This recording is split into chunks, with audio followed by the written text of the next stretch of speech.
हे गाईज, आमट्या तर तुम्ही भरपूर प्रकारच्या खाल्ल्या असेल, पण कधी तुम्ही हिरव्या वाटाण्याची दाण्याची आमटी खाल्ली आहे का? चला तर बघूया कशी बनवायची ही. आता हिवाळ्याचे दिवस आहेत आणि वाटाण्याच्या शेंगा भरपूर प्रमाणात मिळत असतात. तुम्ही नक्की करून बघा. या काही शेंगा आहेत, मी याची दाणे काढून घेतले आहे. आज मी हिरवी आमटी बनवणार आहे.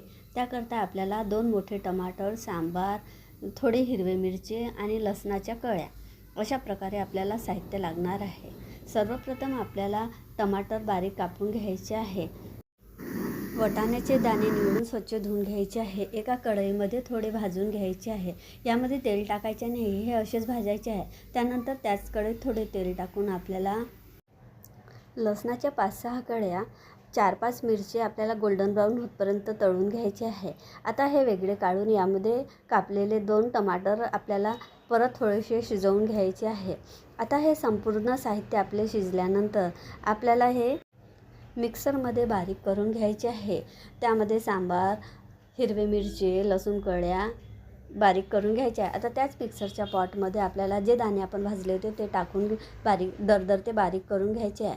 एका कढईमध्ये तेल टाकून आपण जे हिरवे मिरची व टमाटरचे पेस्ट बारीक केले होते ते जिरे तडका लावल्यानंतर हे पेस्ट यामध्ये सोडायचे आहे. मिक्सरमध्ये बघू शकता असे दरदर ते आपल्याला वाटाणे बारीक करून घ्यायचे होते. आता या पेस्टमध्येच आपल्याला हळद, गोडा मसाला, चवीनुसार मीठ टाकून परत शिजवून घ्यायचा आहे. हा मसाला आपल्याला व्यवस्थित शिजवून घ्यायचा आहे. आता यामध्ये आपल्याला जे आपण पेस्ट बारीक केले होते वाटाण्याचे ते यामध्ये टाकून तेल येतपर्यंत थोडे शिजवून घ्यायचे आहे. ही चटणी तुम्ही अशी पण खाऊ शकता किंवा 1-1.5 ग्लास पाणी टाकून यामध्ये तुम्ही पातळ पण बनवू शकता. दोन्ही पद्धतीने या चटण्या छान वाटत असतात. तुम्ही नक्की करून बघा हिरव्या वाटाण्याची आमटी. थंड झाल्यानंतर ही थोडी घट्ट येत असते.